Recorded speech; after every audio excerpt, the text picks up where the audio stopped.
Hi.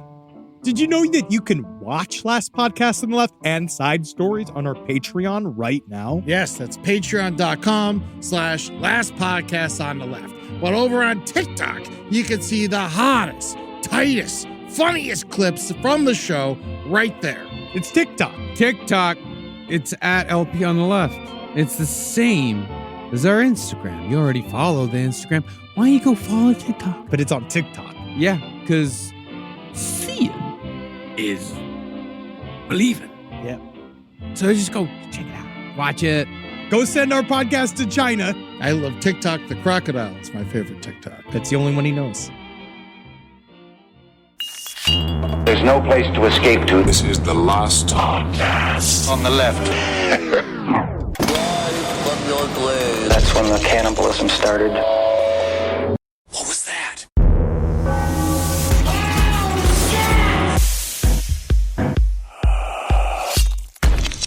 There's a lot of ways we go. Because I feel like that's my dream is that we get like Hellman's mayonnaise. Totally. Like that's what I want. Yeah. I want one big sponsor. But what would that Depends. sponsor be if it was? Are we on yet?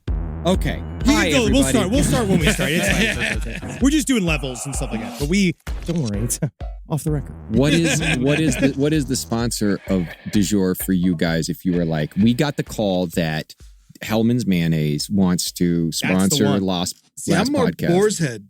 Yeah. Boar's Head would be great. sweet. And I'm Miracle Whip. Publix. See, that's divisive. Miracle Whip's already divisive. Did you say Publix? Yeah, Publix grocery store chain. That's I'm a big Publix incredible. fan. Yeah, I once left a script in a grocery cart at a Publix, like a locked secret script, because I was just reading it. They'd printed it for me to read as I was prepping to go do this thing, and I was in Atlanta.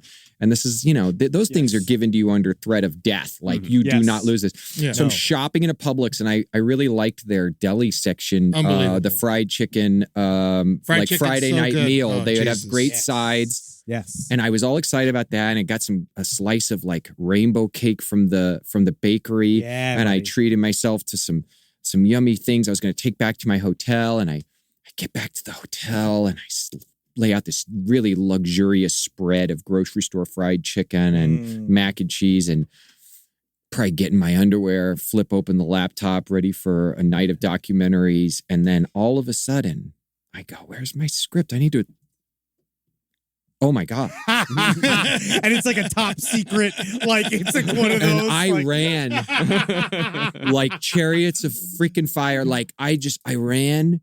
I'll never forget the dread in my body, thinking like someone's going to, because it has my name all over it. Oh, yeah. And it's got very crucial like plot details of things that would be like a big problem for me. People will be mad. Because people talk about that. Like the people finding scripts in trash cans and shit. Like they pull it out of and then all of a sudden it's all over the internet. Yeah. Like a cache of Polaroids that I just happened to leave around. Hey, man, you got to bring didn't them. understand that. How else do you sleep? Yeah. If you would have left the script at Winn-Dixie, you'd have nothing to worry about because they can't read.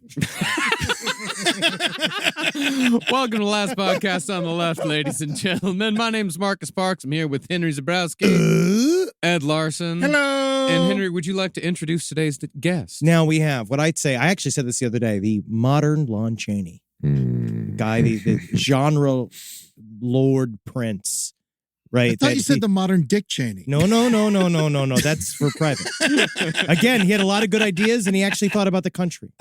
But yeah, that's a good way to start. That just gave me a guest boner. The fact that you introduced me as Lon, like our Lon Chaney. That David is my hero. Dastmalchian. This is David Dastmalchian. Oh, hi. Hey, Hi, guys. I'm so excited. I'm so excited every time I think about the fact that we're friends now, because having been so obsessed with the way that you guys have done what you've done and loved the show for so long, and then the fact that it was Eve's like passion, and she kept being like, Dave, you have to get into Last Podcast. And I was like, I don't, when I'm working or when I'm writing, I put on music. I don't listen to podcasts. I'm not really into the podcasting thing. Years ago. And she's just like, no, David, this is for you. This is great. And she and her best friend Karen were just like every time. And then I finally was like, you know what? Fine, forget it. Fine, I'll do I'll it. listen to these chuckleheads. And then and now I'm here. I'm so excited. And thank you for that introduction. It means a lot. I really appreciate it. No, dude. I mean, honestly, going back through all of your work, you're here technically to promote your new film, Late Night with the Devil, which is going to be very, very exciting for the people that are at home. Because we are the people who listen to our show. Yeah. And I love the mill. I made it halfway through and then I shut it off because I was like, I'm going to see this in the theater. I'm going to pay money to go see this. It looks unbelievable. That's like a great compliment. It's also, I've never heard that before. And you go like, God, because people will say like, I watched your thing and it was so awesome. But let's have someone say to you, I was watching your thing and I stopped it. Yeah, because I can't do the laptop with the movies. It disappoints me. I want it either on the screen, either because I have a big TV. Humble brag. Oh yeah. Because that's what I want. Right. Actually, I think I can have a. Do you bigger measure TV. Each other's? I measure by eyesight. Whose is bigger? Mine's bigger. He does have the biggest television. I've been in your home. Yes, you have. Have I been to your home? I don't think I haven't been to your home. I've been outside of your house. Marcus. You see my TV. I've been invited over to your house. I've been to parties in your home. I've seen your TV. I've seen your vinyl collection. Henry, it's begging for an invitation. No, you come over. You guys have been to my house numerous times. Love it. Yeah. You have for people not a very know. big TV, but you but you don't need one. You don't. You live in a very cool, spooky house. No, one of the things, my favorite thing about your house is your wall of like horror sound effects records. Yes. Like it's just amazing. It's like you've got like a musical seance from Rosemary Brown, which is one of my favorite records ever. It's like this amazing compilation from this woman who said that she could channel the spirits of dead composers, and she would write her own, like she'd like, okay, this is what Beethoven wants me to write, and she would write some in the style of Beethoven. This is what Mozart wants me to write, then write some, and it came with like a full booklet and everything. It's musical seance. That's when I was like, I like this guy. I grew up in Kansas, and this is so obsessed with all things horror once I got the bug. But then at our local Montgomery ward, there was this vinyl record with a picture of Dracula on the cover and blood dripping down. And it said like the Monster Mash and Sounds of Halloween or whatever. And I was like, what is this? And I begged and begged and begged and begged. And it was a pretty religious household where like Halloween was not celebrated. I was the one decorating the front yard and pissing off my parents because I made such a big deal out of it. And my father finally relented, which he rarely ever did. And he got me this record. I brought it home. I put it right on the record player. I started listening to it, and it scared me so bad that I was crying. And my mom was furious. My dad, she's like, see, this is what happens. So then she had him take it back, get a refund. And they got me some bubblegum pop Halloween album of, funny, goofy songs. But it's a mummy time. And Frankenstein is there. I also love those. Those are great. Yeah, those are amazing. But I eventually really regretted that. And now it's a lifetime obsession. I collect Halloween vinyl. And I'm so lucky I have the wife partner that I have in Eve, that she would not only like proudly display her nerd ass husband's Halloween record collection, but that she'd frame them and mount them so beautifully. Well, I say that about Natalie, about how like if you weren't in for this whole package, I don't know what you're in here for. Yeah. Is it? I don't know. It's a head scratcher sometimes. Yeah, it is Goth Turtles all the way down. If you get into this home, No, I love those records. You just put them on, and it's just.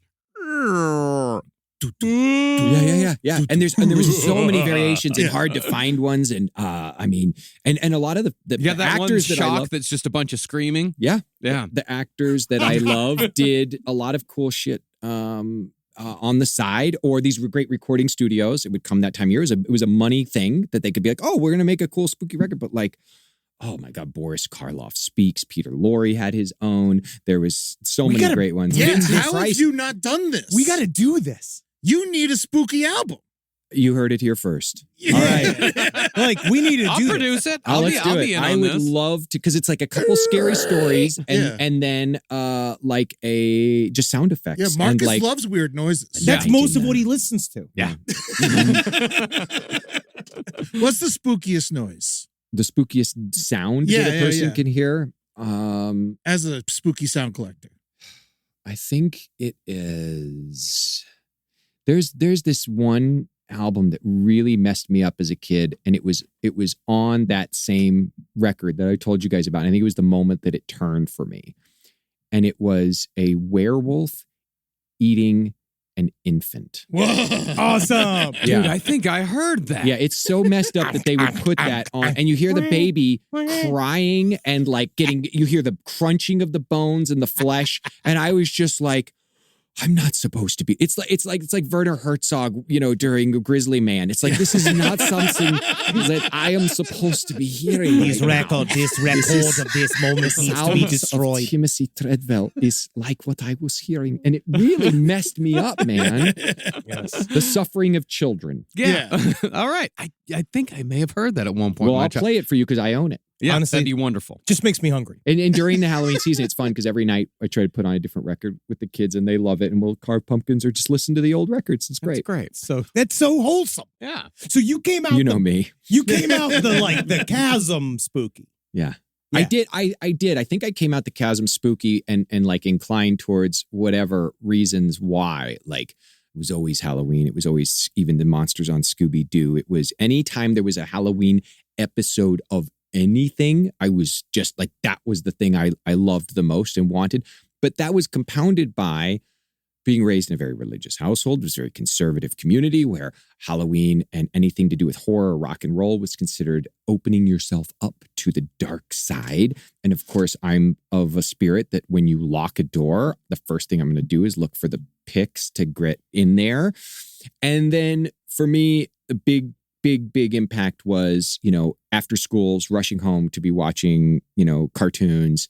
And they would have these stingers on Fox 41 in Kansas City in the 80s, like at the end of like an episode of Transformers. It would be like, and tune in Friday night for Cremation Mortem's Friday Nightmare at 10 o'clock or 10:30. And so I started like sneaking down and just getting lost in the world of the horror host Cremation Mortem, who then, shows me all the speaking of Hammer films, like all the Hammer stuff and Universal stuff and RKO things and all the weird, obscure B and Z movies that I was just like, And it was that obsession that got you for Late Night with the Devil, right? Yeah. Because the movie, and this is not a joke, this is not a mean thing. It's it's essentially a hyper serious Repossessed.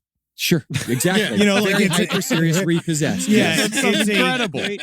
Which I love. I love Repossessed. But because you built a host character, like a talk show host character, which is super funny and it feels lived in. Thanks. But it kind of came from this kind of education as a kid with horror hosts. Sure. So the horror host thing, actually, in a more direct way, it's what got me the job, because after my mom passed, I did a lot of reflecting upon like, why have I always been so obsessed with horror? I was thinking that kind of drove my mom crazy. But we did bond a few times. Like I remember once watching Psycho with her. She let me watch that and like holding my hand when I was a kid because I got scared.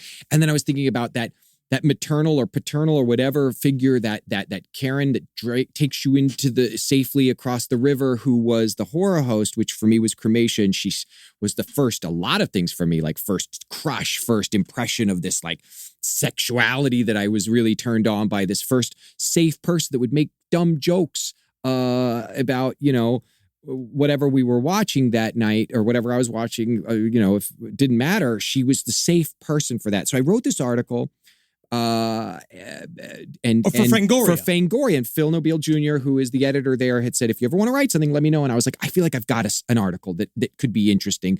And I told him my pitch, and he was like, go for it. So I wrote this article about horror hosts and that relationship that they can have with us. And then the guys, Colin and Cameron Cairns, who live in Australia and are just horror nerds, cinemaphiles, incredible, really talented, wonderful guys. They read Fangoria and they read that article and they were like, that's the guy we want, which is weird because when you who are listening see this movie, you're going to say, who in the fuck thought Dave Dastmalchian for this role? Because I know I fit into a certain target, I guess, when you think about the kinds of roles maybe that I normally approach or what people think of me as. I as a casting director, producer, would never have thought in looking at this script, you know who we got to get? let's get that Dastmalchian guy on the phone. Yeah, like, we gotta get it. Because you're not. He's charming. Is it an insult to say that you're creepy? I'm creepy. I mean, I am embraced what I have, and I am grateful for it. The way that I like to. I hope this doesn't sound like self whatever. It sounds really gross to compare yourself to people who are legends, but I guess I could say I aspire to heroes like Chris Lee and Vincent Price and Lon Chaney, the ultimate hero to me, because he just disappeared into the roles and genre. I just have my nose will never be lifted to anything in any space that's good storytelling. I would much rather do an incredibly well executed genre piece than a mediocre melodrama. Yeah. Do you know what I mean? Yeah. And I when you're eventually in the Jerry Lee Lewis biopic. That's right. Yes. Or the Tiny Tim biopic. Float that out there. There we go. I just put that out in the universe. That fucking Let's make that happen, guys. You know about his haunting, right? I don't. You know how he died? Yes, yeah. He didn't actually die because the legend is that Tiny Tim died during the performance on stage. Was it at a retirement home? It was at like some sort of like Masonic lodge or something like that. Yeah. Where like it was a bunch of like ladies that wanted to do something nice, booked him. The problem was that actually that not enough people showed up, so the show got canceled, and so he was just there in this Masonic lodge and famously died there, and to this day you can still hear his voice. There's the sound. That's the scariest sound. It's Tiny Tim singing but yeah, supposedly he haunts the Masonic lodge where he died. Well, if I were to get the honor of playing Tiny Tim someday, once I was approached for a biopic. This is a true story. I'll send you guys the email that I got, and you can post it. It was to play Michael Jackson. Amazing. Yeah. And problem is that like it's like, you know, you just see all the calls from your people and you're trying to sit here and figure out like, is this what I want to do? Is this what I do? So I guess I'm post Pepsi ad, Michael. Is that what I am? I'm heal the world, Michael. Yeah, when you get emails like that, can you ask like curiosity follow-up questions, not knowing that you're not going to do it? All I said was, let's do this. Yeah. And we are the world. And then I said, let me know. And I never heard back from this. It was a guy in across the world somewhere. I bet you named Leanne Landry, I think was his name. I don't remember, but I remember getting that email and being so touched. It was probably a DM. I don't even know if it was an email, but it was like a very like formal approach to like, this is really something that we feel strongly that you would do well. But I'm honored. I love the idea. I mean, I'm come from a theater background. And again, I'm raised watching Lon Chaney and other actors that can quote unquote transform whatever that means, because you're still bringing a lot of yourself and who you are as a person into each role that you're playing. And you're trying to bring all of your history and your dynamics physically and vocally. But I love this notion, this idea that you could be watching something and be like, that looks like that guy that was the crazy guy in The Dark Knight, or that looks like that guy that was on the Ant-Man movies. That can't be that guy, because that's his voice or the way he laughs or the thing. All that is so, it's such a challenge that I love so much. So when Late Night with the Devil, when these guys, they were working with Steven Schneider and Roy Lee, who owns Spooky Pictures, and Roy Lee is this incredible longtime friend of mine who just sent me the script and their pitch deck, and he said, "Hey, these guys would like for you to be in their film." And I thought, as I heard the log line, I was again going back to like, what about this guy, Dave Dastmalchian, that we know and love, makes you think he's the guy to be a late night talk show host? Because late night talk show hosts are charming and they're fun. You guys are talk show hosts in a way, and you're charming and you're funny and you're sweet, but luckily you're mostly off camera. Yes, that's the idea. No, I think I just was baffled by it, and as soon as I started reading the script and looking at their materials, I was hooked. I was like, I got to do this, and so then I just dove into, on a nightly basis, watching hours of what I could scrap up on YouTube, from Don Lane episodes to Carson monologues and Letterman monologues, and great. Trying to manufacture this notion of like a guy who could do that. It's very weird, because it's an entire separate skill set of performance. Totally. It is another type of performer, because as a late night talk show host, you have to be broad, let people in. You're going into people's living room each night, so it's supposed to kind of feel like that somebody you trust, who's also like like he's like fun in the moment.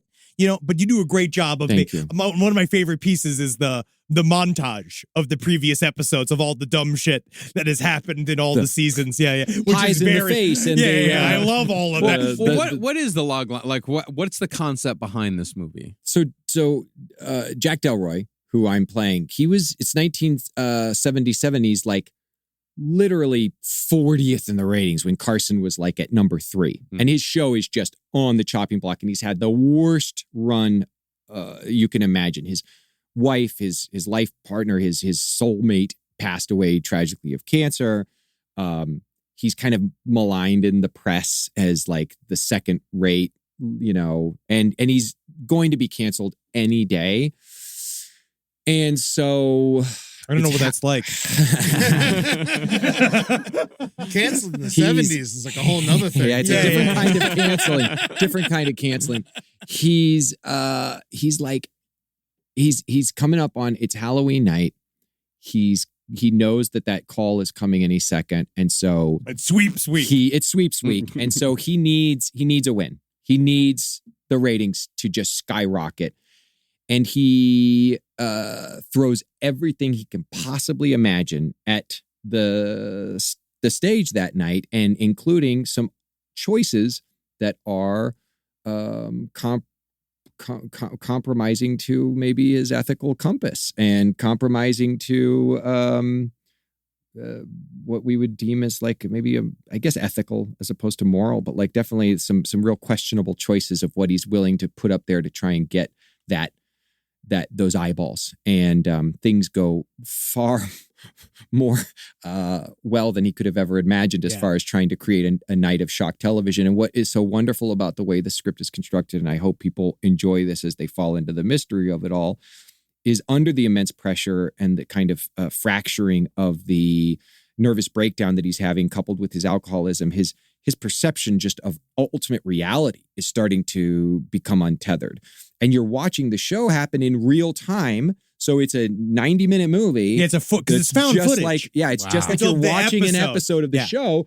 And so you've got, good evening, Night Owls, and thanks again for being here. Wow, we had a big win this week with, the Yankees. Any fans in the house tonight? Yeah, that was great. And he does a whole thing like that. And then we get these quick blips during commercial break where it's like, okay, we got to get to what's going on. And then people are talking backstage, and the energy is building and building, and shit just goes bonkers, man. Great. It's cool. I actually think that the character wasn't wrong. I think that's solid producing.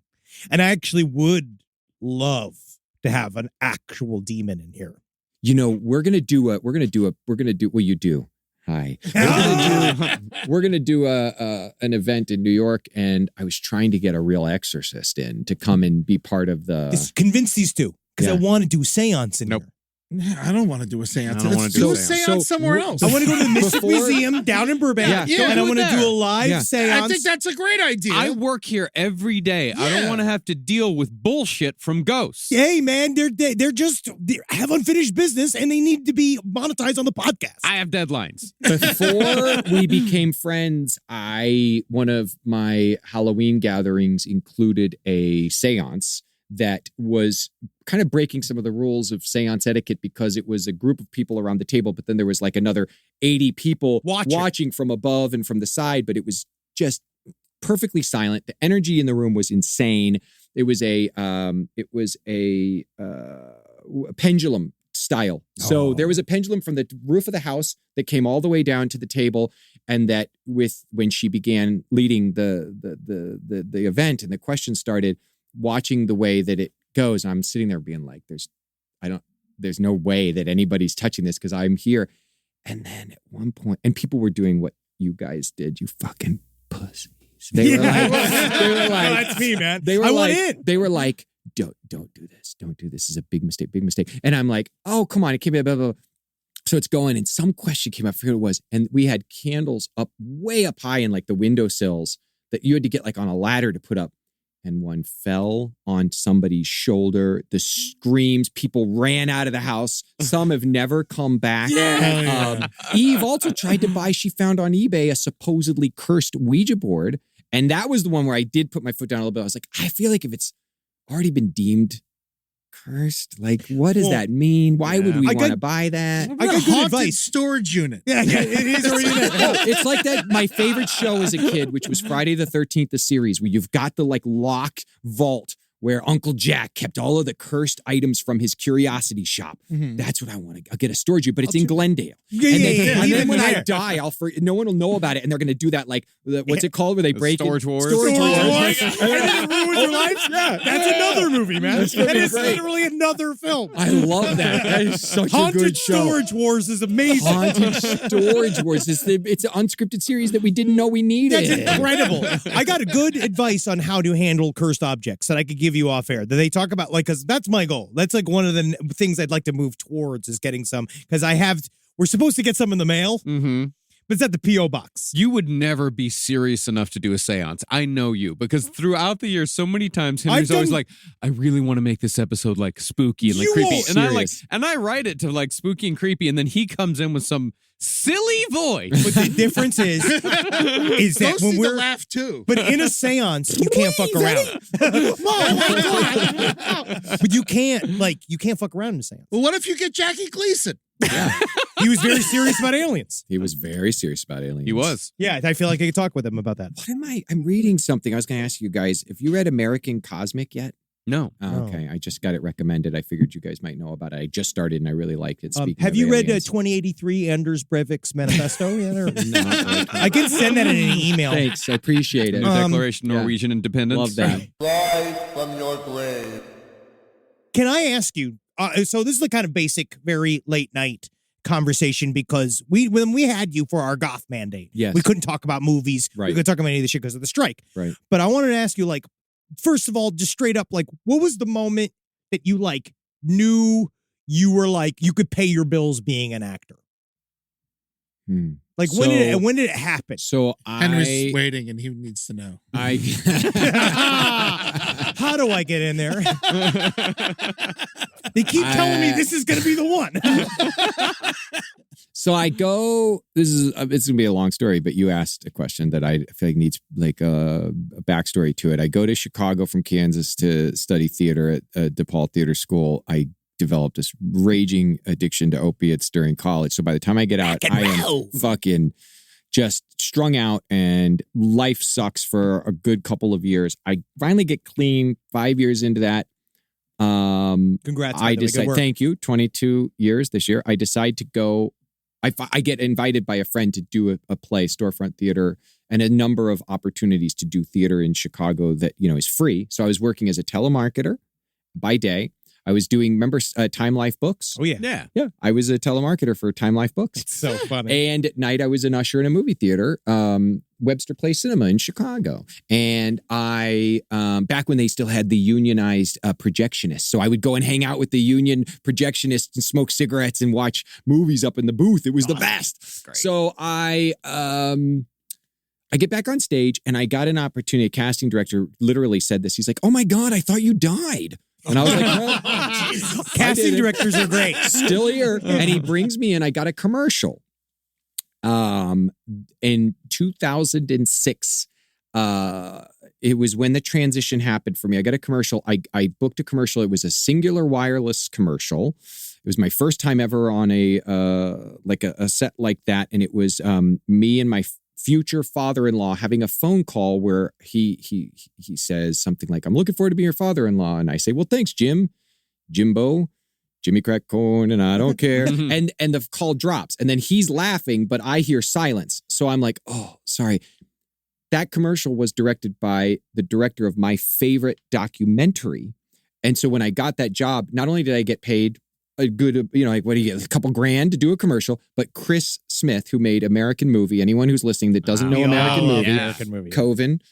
Coven sounds like oven. It's going to be called Coven. Yeah. So Chris, that commercial was a huge success. And I was able to transition into then doing theater full time, which was only paying like maybe $500 a week. Yeah. And those were good theaters. But the commercial paid. So it was like, that was the moment when it went national, and back in those days, commercials paid a lot differently. Oh, yeah. That led into 2007. Casting director for The Dark Knight came to town and held a big casting call for all the creeps and weirdos. And He was casting the opening sequence with the bank heist with the clowns. And so that's what I was at a giant cattle call for. And his assistant, who's a lovely guy, saw me in the crowd. He goes, "You're in that Jimbo commercial." And I go, "Yeah." And he goes, "We were just talking about that." And he goes, "Hey, John Papsideris, legendary casual." He goes, "This is that guy." And he's like, "Oh yeah, you're really funny." And he kind of looks at my weird face and he's like, "Are you ready for the scene?" I was like, "Yeah." And he goes, "Come on." So he takes me in this room. I do this scene, which is a dummy scene. Yeah. But it's a guy being like, "Oh, this guy, whoever put me on this job, I heard he dresses up weird and he thinks he's going to get this money, blah, blah, blah." Yeah. And he was like, it was that moment, man, that like all actors dream of, that lottery moment when like the ball landed on the number that I called. Like it was my lifelong collecting comic books, dreaming of cinema, being such a fan and hoping and praying that someday I'd be able to go chase that dream. And he says to me, "You're really good." And he's like, "This is really good. Do me a favor. Go home tonight.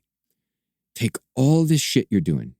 It's great, but you got to put it here." Yeah. And I'm pointing to my eyes for those who are listening. He says, "Put it here." And that note made sense to me. Because that's film acting is like, it's like, it's just taking all that energy and like. It's a magnifying glass. Yeah. And I'm coming from the stage, Yeah. So then I came from years of being like, great, a little smaller. Yeah. So I went home and I did that. I tried to figure out what that meant. The shaking of the leg and the twitch with the thing and all this. How do I put that in my eyes? Came back the next day, just me. And there's Christopher Nolan sitting in a small room and he's got a little handheld camcorder, and that happened. And it wasn't all like, wine and roses, because I was not making much money. I didn't have a good rate. I was just making scale and occasionally getting jobs. So there was lots of unemployment collection and just going on hundreds of auditions. But that was the last time I had like a day job. And I transitioned into then being a full-time actor. Although I would say years like 2010, 2011, 2012, if I was, there was years that I made $27,000 one year, $33,000 one year. Yeah, it's weird. It's wild. But when you do stuff like, so do you feel like it's a thing of fate almost? Yes. That you ended up as like a genre I feel like it's a confluence of a lot of things. Do we gravitate towards the stuff that razzes our berries? Certainly. Do we move towards energetically and passionately the things that really inspire us? Were there times when I probably wasn't able to connect with material that I was auditioning for that wasn't stuff that spoke to me in a way that I could connect to stuff that did speak to me? And maybe a lifetime of studying and reading comic books and watching horror and sci-fi movies helped me understand that for me personally, the approach to genre was no different than it would be if I was doing Tennessee Williams or Shakespeare. Yeah. I would just give 100% in a way that you could get lost in the thing. So I think, but the fate, there's that thing. Like I know so many actors, and I'm not being humble. It's just, I know so many actors who just are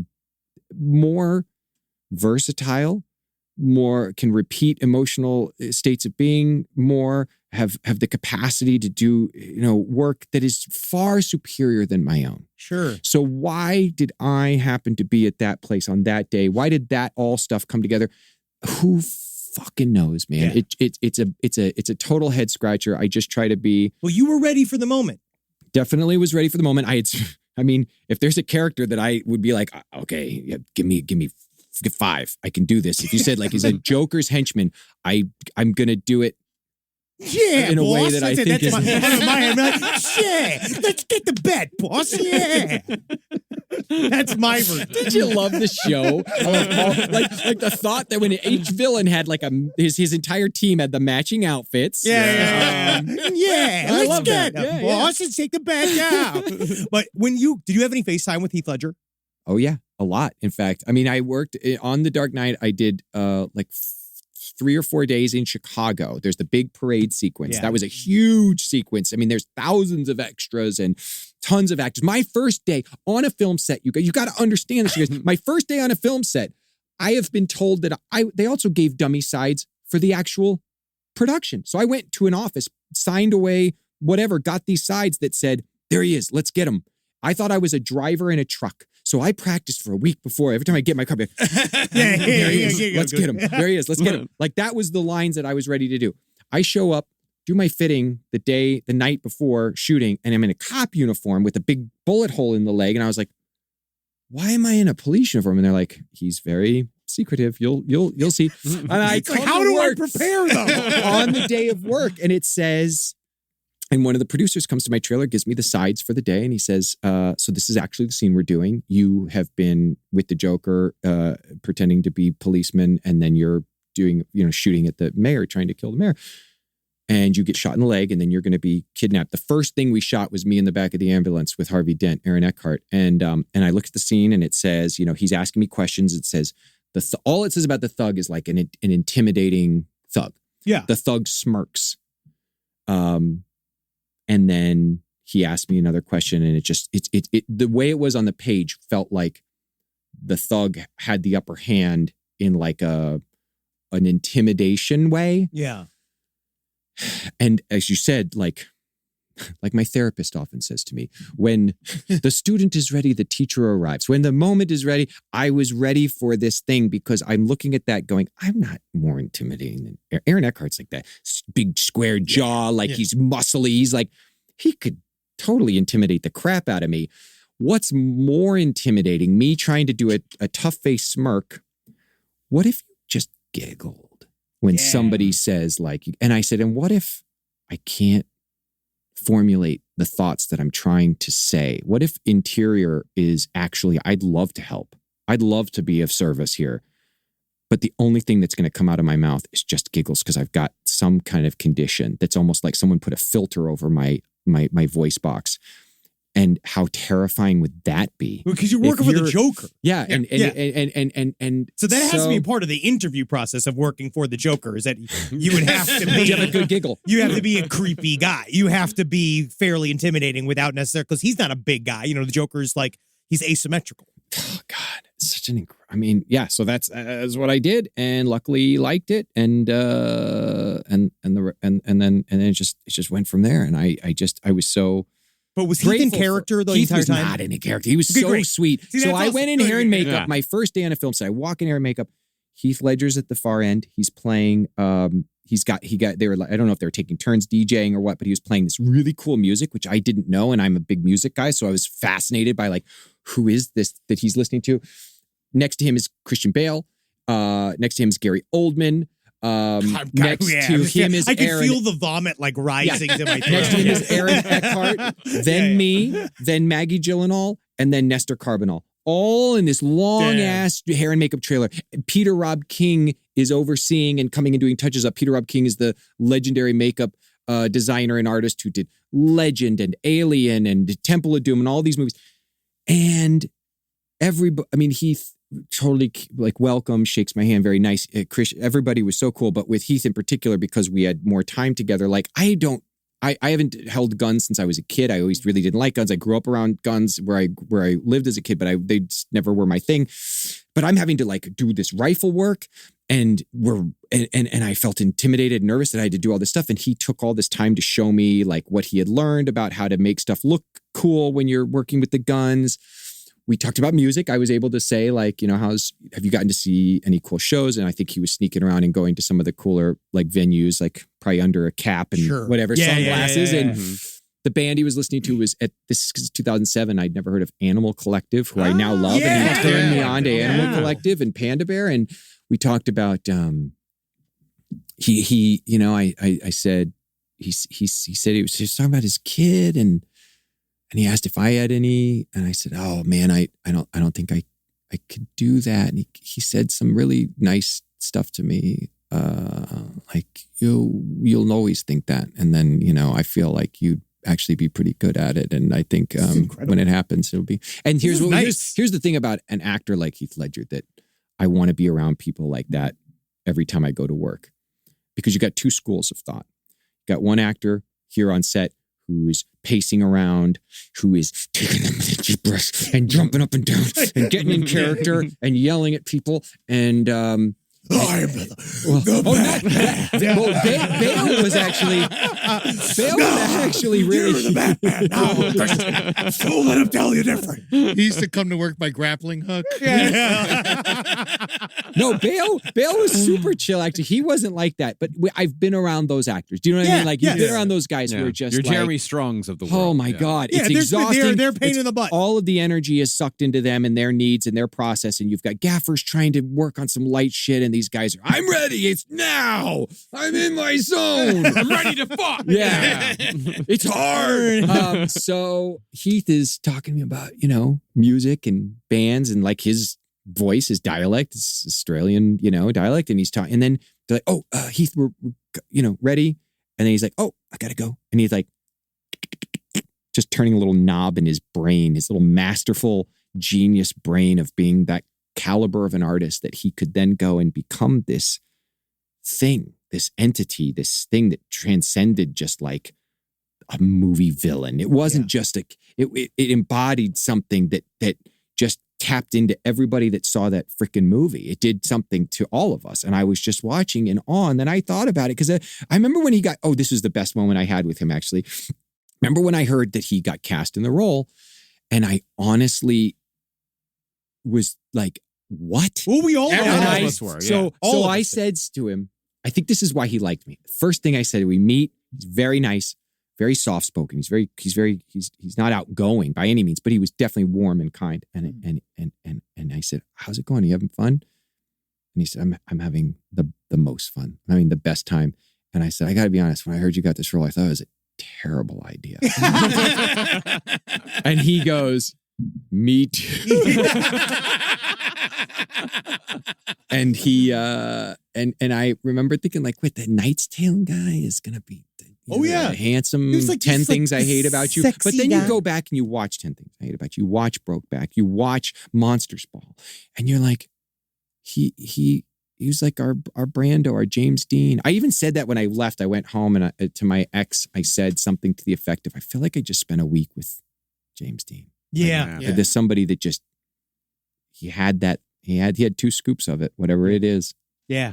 I just love that him just like full Joker makeup. He's like, Animal Collective's like unbelievable. It's fucking great. All right. Live from your grave. This is more Chris Farley show elements. Sure. I'm gonna add more. That was cool. That's cool. You did that. Remember when you? So you've worked with some of the hottest names, right? I just learned hottest names in the biz. Unfortunately, I think the worm's eye is going to need to turn to Dune. Yeah, please. Just quick, because how much you love Dune. How was it? Because my brief foray into the world of Dune showed me that a lot of these, I'm going to go ahead and say young gentlemen that are into Dune are nuts, right? Like they're nuts about the content. Like when they're like, all right, we're going to do Dune. Like, did you ever, like, because now you've been in a lot of nerd things before you got Dune. Mm-hmm. So you're used to the internet as a whole, like handling what you're doing. Sure. Right? Like, how does it feel to step into the role of fucking, like, Brad Dourif? Yeah. Right? You're taking over for Brad Dourif, who's so intimidating. It's really intimidating. He is just, when you look at his resume and you think about every magical piece of freaking pixie dust he threw on every film he was in, and you look at it's insane. Chucky, he elevates child's play. Certainly does. Like he makes that a movie. Every Deadwood monologue that he has is unbelievable. He's the best character. I just saw Earl Brown yesterday. He was also on Deadwood, and I meant to ask him for a while, like, what was it like seeing some of the Dourif stuff? Because he's just it doesn't matter what it was, the David Lynch stuff, you name it. He is incredible. I want to work with him. Somebody cast me in something with Brad, and his daughter's a great actor too. Really good. She's cool. Yeah, she's really good. She do? She's an actor. She was doing Chucky. She was on this new TV series about Chucky. Yeah, he could play your dad. Yeah, that would be so rad, man. So Dune. The story about that is really interesting because Denis Because it's the best cast- character almost in the book, besides Baron It's a Harkonnen. great character. It's a great character. Yes. Denis cast me in Prisoners based on an audition tape, but he had recognized me from The Dark Knight, and we became fast friends and bonded quickly. And he kills me brutally in Prisoners. I mean, it's a brutal death. Yes. Then he emails me several years later in a really interesting way at a really critical moment in my life when I was trying to decide between doing a big television series that didn't speak to me at all to make a lot of money or going to make my little indie film, All Creatures Here Below. And I was erring on the side of All Creatures, and that was getting a lot of flack. That was at the point where I knew I didn't really want to work with agents anymore. Yeah. And Denis emailed me and said, I killed you in Prisoners. I want to bring you into the year 2049 and kill you in Blade Runner 2049. I was like, oh my God. So then we do Blade Runner 2049, and then he's prepping Dune. And I knew he was making Dune. And he'd spoken about Dune as far back as when I first met him. And like that had been his thing. Like as a kid, that was the thing that just, it was his thing. It was He already his, understands it. Oh, he better. lived in it since he was a kid. And he goes, all right, I'm ready to kill you again really brutally. And he sent me a piece of concept art that was really beautiful but it was of me, but dead, like post-poison.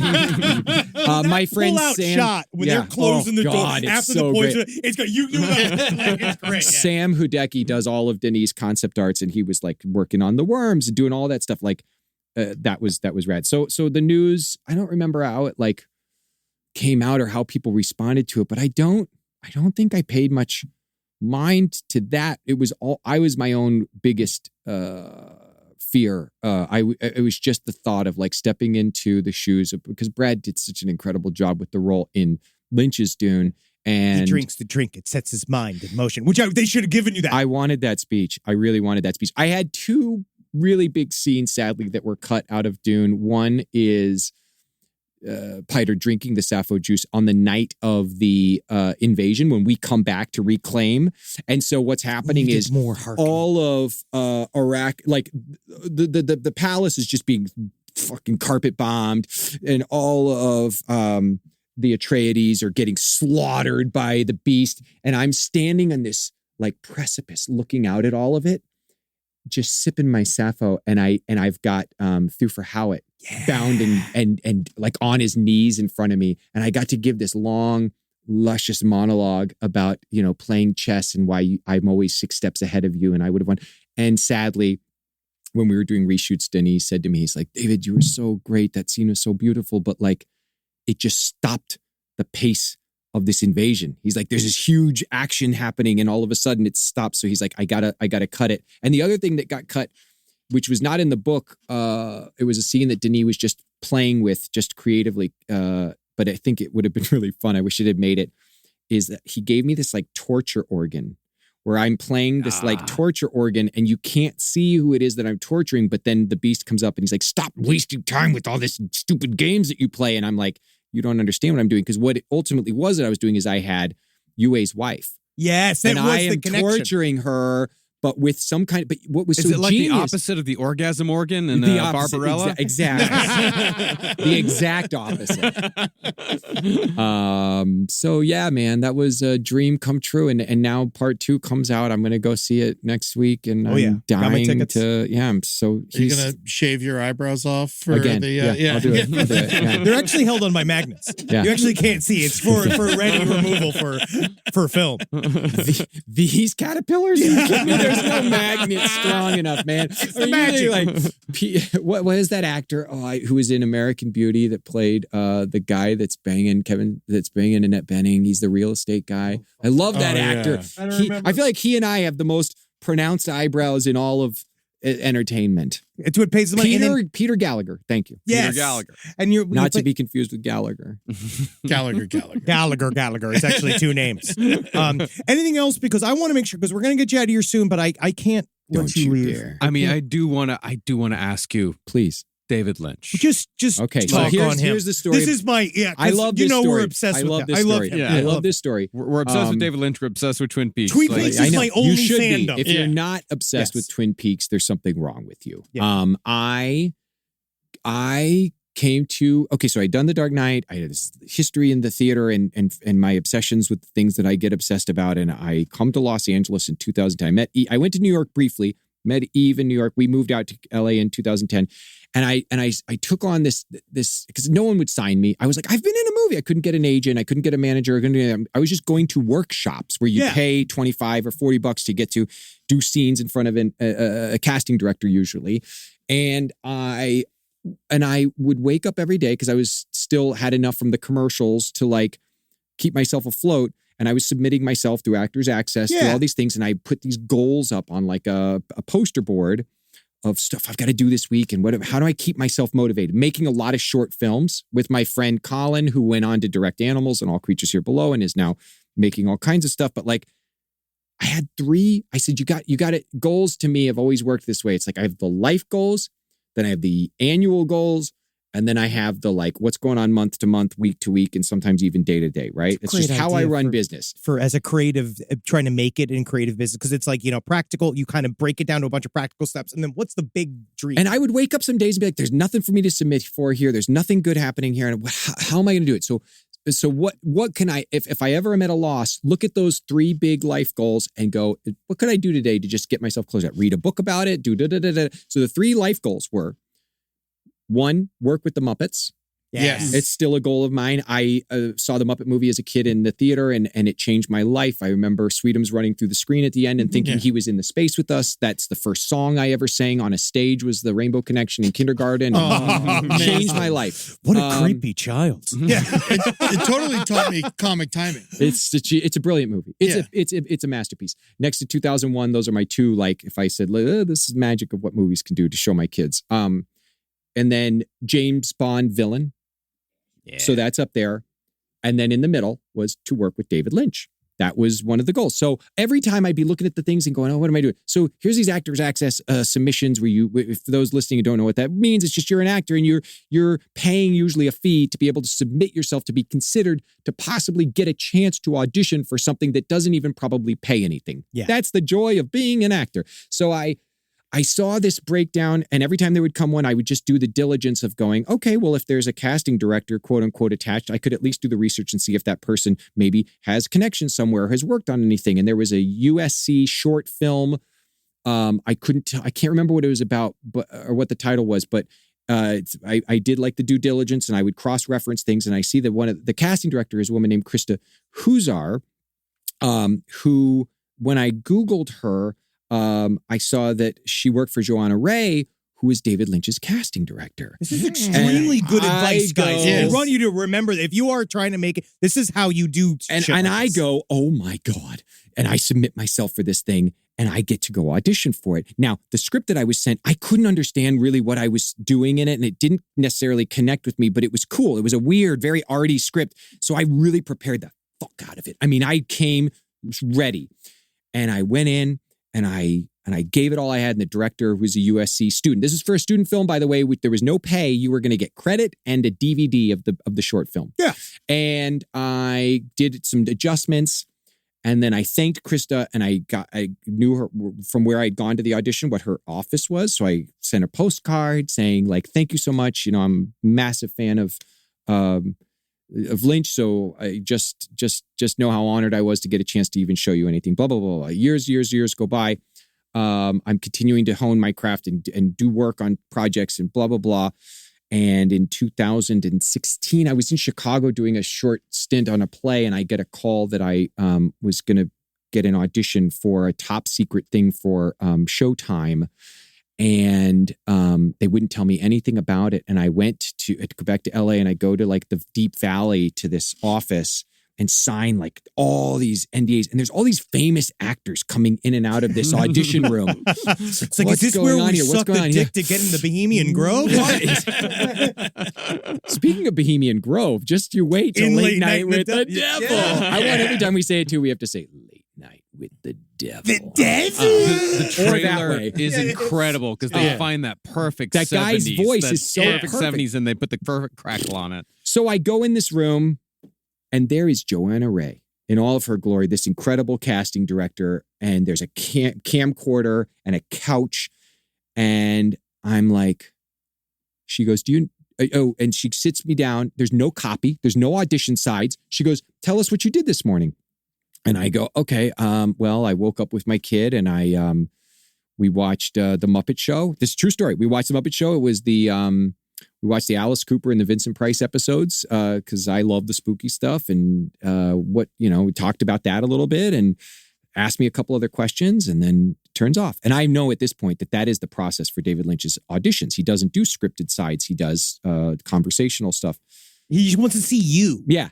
So she ends and she goes, that was great. And she goes, do you know why you're here? And I go, this isn't the David Lynch, like Twin Peaks thing, is it? She goes, yes, it is. But do you know why you're here? And I was like, I don't. And she's like, and sitting like in the corner is this woman with a little pack of her like her acting, names that she remembers. It's Krista Huzar, who had been the assistant and who had been at that casting, who remembered me. That is how it and works. Brought me in for this.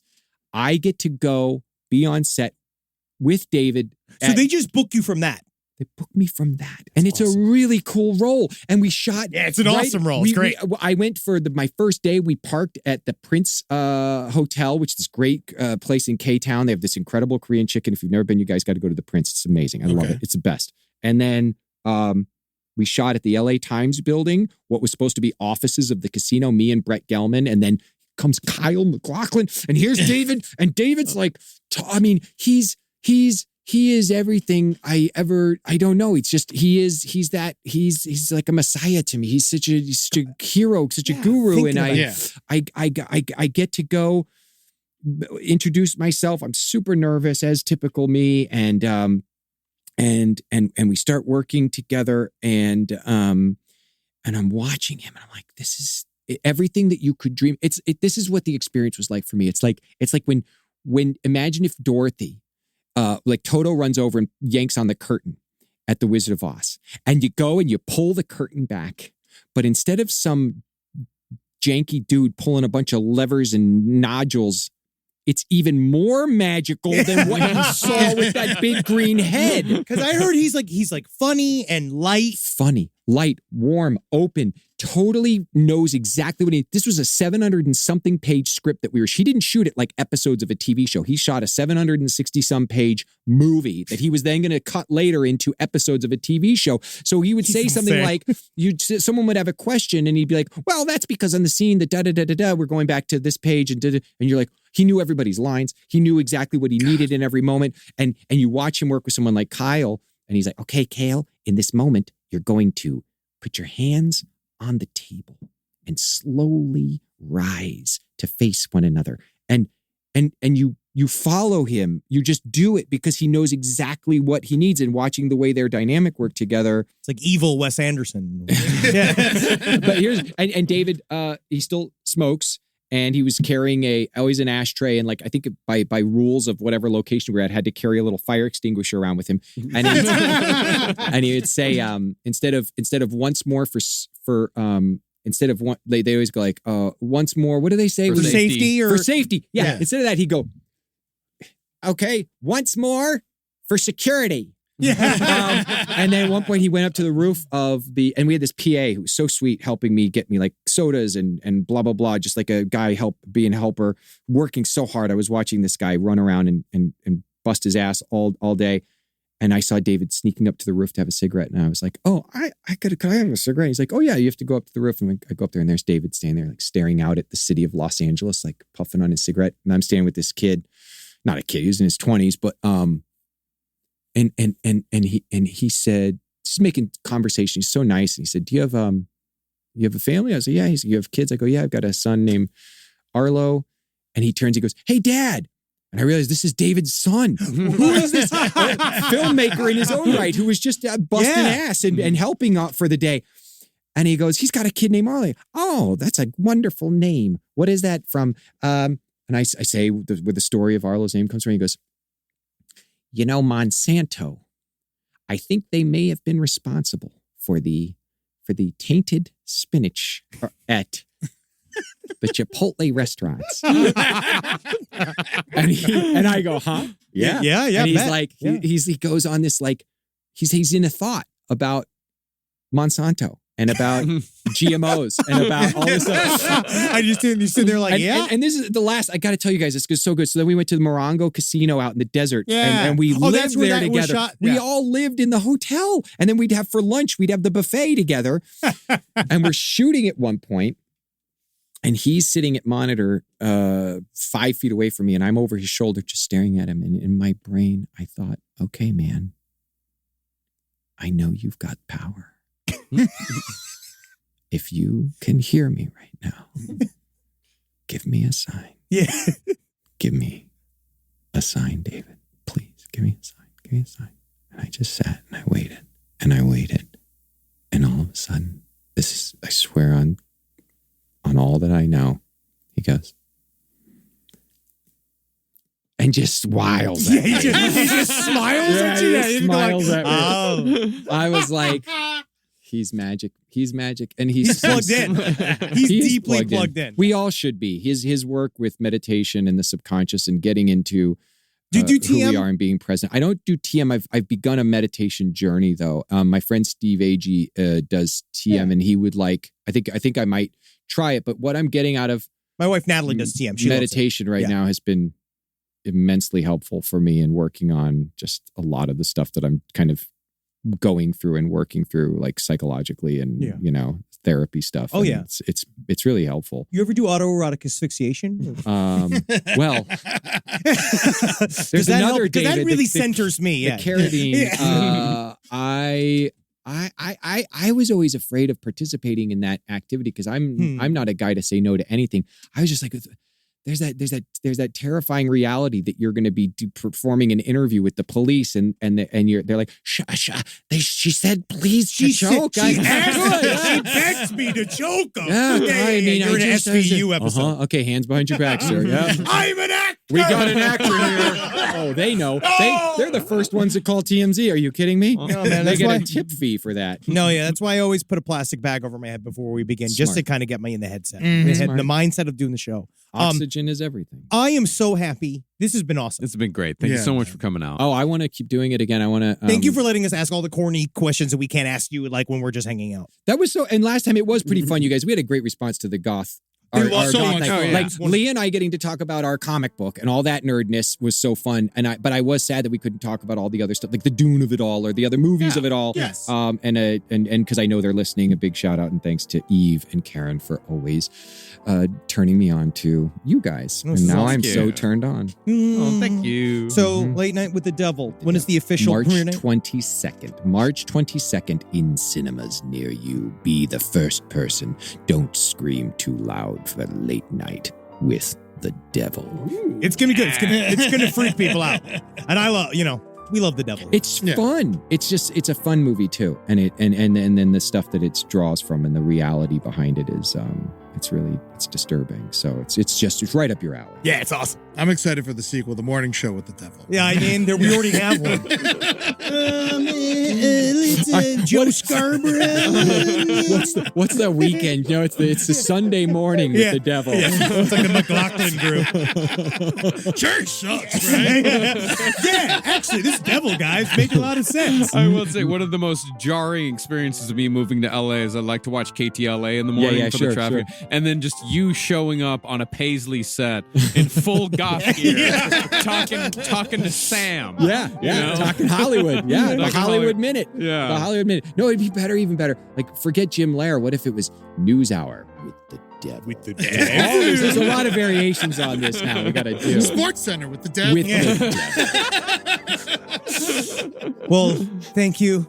Namaste. To catch a predator with the Devil. With Namaste. The Devil. No, thank you. All right. Hail Satan. No, thank you. Oh, and thank you. Thank you. Hail David. Yeah, you did good work. Yeah. Really good work today. Really good work today. Really good work. I feel good about myself. Thank you for not sucking.